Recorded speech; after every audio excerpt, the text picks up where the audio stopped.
बीच बड़ी खबर आ रही है उत्तरकाशी से, जहां 45 घंटे के ऑब्जर्वेशन में रखे गए टनल के सभी मजदूर। एम्स ऋषिकेश में मजदूरों का हो रहा है चेकअप। सभी मजदूर बताए जा रहे हैं कि स्वस्थ है। दरअसल जिस तरीके से तस्वीरें हमने देखा था कि सभी मजदूर जब टनल से बाहर निकल रहे थे तो स्वस्थ थे, अपने पैरों पर चल करके वो आए, सभी के चेहरे मुस्कुरा रहे थे। लेकिन सभी को तब भी यहां पर मेडिकल चेकअप के लिए ऋषिकेश के एम्स में रखा गया ताकि जो ऑब्जर्वेशन है वो उनका किया जा सके। बीपी से लेकर जो उनका हार्ट है, जो ब्रेन है, जो बाकी तमाम जो सिस्टम है, यानी कि माना जा रहा है दरअसल कि 17 दिनों के टनल के अंदर रहने के दौरान अगर कुछ कॉम्प्लिकेशंस होंगी तो वो इस ऑब्जर्वेशन में सामने आ जाएंगी। तो खबर बड़ी सामने आ रही, दरअसल एम्स ऋषिकेश में उनका चेकअप किया जा रहा है। उनको 48 आवर्स के ऑब्जर्वेशन में रखा गया है, लेकिन सभी मजदूर यहां पे स्वस्थ बताए जा रहे हैं। और सुमित हमारे साथ ऋषिकेश से जुड़ चुके हैं, सीधे सुमित का रुख करेंगे। सुमित, हालांकि बताया जा रहा है लगातार कि स्वस्थ है सभी मजदूर, लेकिन मेडिकल बुलेटिन क्या कुछ कहता है? बिल्कुल मोनिका, क्योंकि जो अभी तक जानकारी मिल पा रही है, क्योंकि हम इस वक्त वहीं पर मौजूद हैं जिस वार्ड के अंदर सभी मजदूरों को यहां पर रखा गया है। फिलहाल उत्तराखंड के जो राज्यपाल है गुरमीत सिंह, वो मुलाकात करने के लिए तमाम मजदूरों से पहुंचे हैं, उनका हालचाल जानने के लिए पहुंचे हैं। क्योंकि कल दोपहर को जब तमाम मजदूरों को यहाँ पर लाया गया था, श्रमिकों को लाया गया था, तुरंत आते सबसे पहले उनका चेकअप शुरू किया गया था।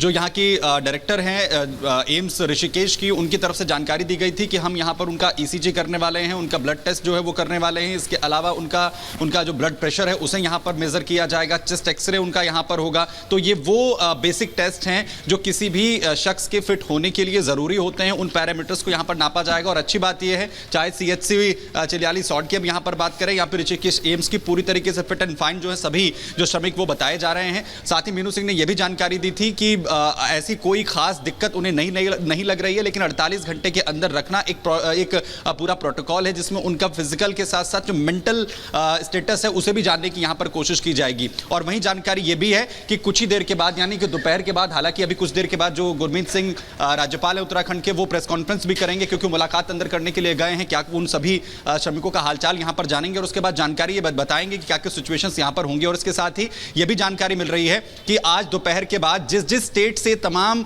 जो श्रमिक है बिलोंग करते हैं, वहां के रिप्रेजेंटेटिव यहां पर आते हैं और अगर किसी मजदूर को कोई दिक्कत नहीं है तो उसे यहां से उन्हें सौंपा जा सकता है, जिससे कि वो अपने अपने परिजनों से जाकर मुलाकात कर सके, अपने घरों को जो सभी श्रमिक हैं वो यहां पर लौट सके। क्योंकि एक पूरा जो प्रोसीजर उनके हेल्थ को लेकर किया जाना था, उन सभी प्रोटोकॉल्स को लगभग यहां पर पूरा कर लिया गया है। अब कुछ ही घंटे बाकी हैं जिसमें ऑब्जर्वेशन में जो रखने की बात यहां पर कही जा रही थी। डॉक्टर्स अभी भी हालांकि उन्हें लगातार मॉनिटर कर रहे हैं, उनके तमाम वाइटल्स को यहां पर देख रहे हैं कि किसी को कोई दिक्कत तो नहीं है। इसके अलावा उनकी हिस्ट्री ली गई है, कहीं कोई बीमारी उन्हें पास्ट में तो नहीं है जिसकी वजह से वो लगातार जिस तरीके 17 दिनों तक टनल के अंदर रहे हैं उससे कोई और परेशानी तो उन्हें जो है वो नहीं हुई है। और उसकी भी जानकारी जो है वो उनसे जुटा रहे हैं। और साथ ही के बारे में तमाम अपडेट हॉस्पिटल की ओर से दिए जा रहे हैं। आगे भी आपसे हम जानकारी लेंगे कि और क्या जानकारी दी गई है श्रमिकों की हेल्थ को लेकर। हालांकि बेहतर स्थिति है, किसी की कोई तबीयत ऐसी खराब नहीं है कि किसी को बहुत ज्यादा क्रिटिकल कंडीशन हो और बहुत ज्यादा ट्रीटमेंट उन्हें दिया जाए। सब ठीक है, जल्दी घर वापस लौट जाएंगे। धन्यवाद आपका सुमित इस तमाम जानकारी के लिए। बढ़ते हैं आगे,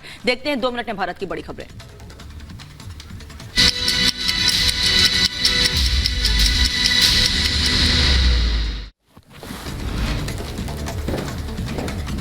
तेलंगाना में वोटिंग के दौरान हुआ विवाद। जनगांव के मतदान केंद्र पर कांग्रेस और BRS नेताओं के बीच झड़प हुई है। तेलंगाना में 119 सीटों पर वोटिंग जारी। सुबह 9 बजे तक डाले गए 8.52 वोट। AIMIM चीफ ओवैसी ने किया मताधिकार का इस्तेमाल, वोटर्स से बढ़ चढ़कर मतदान करने की अपील भी की। हैदराबाद के अंबरपेट में केंद्रीय मंत्री जी किशन रेड्डी ने मतदान किया। कहा, बिना वोट डाले मतदाता को आलोचना का कोई अधिकार नहीं।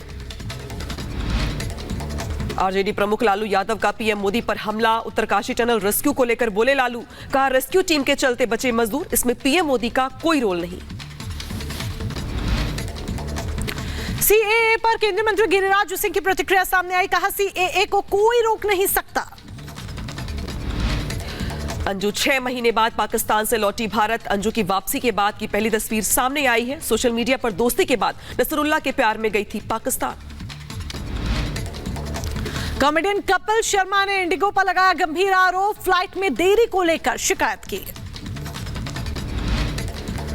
तमिलनाडु के धर्मापुरी में वन विभाग पर आदिवासियों का गंभीर आरोप। जंगल में जाने पर भगा दिए जाने का आरोप लगाया गया। कानपुर में चेकिंग के दौरान पुलिस ने युवक के पास से तमंचा और कारतूस बरामद किया है। पुलिस सवालों ने युवक के हाथ में तमंचा पकड़वाकर वीडियो बनवाया।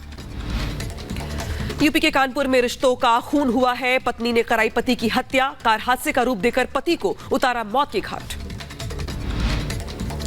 पत्नी ने अपने प्रेमी संग मिलकर रचाई थी साजिश। पूरी घटना को हादसे का रूप देने की हुई थी कोशिश, लेकिन नेवी में तैनात मृतक के भतीजे ने जांच में खोली पूरी पोल।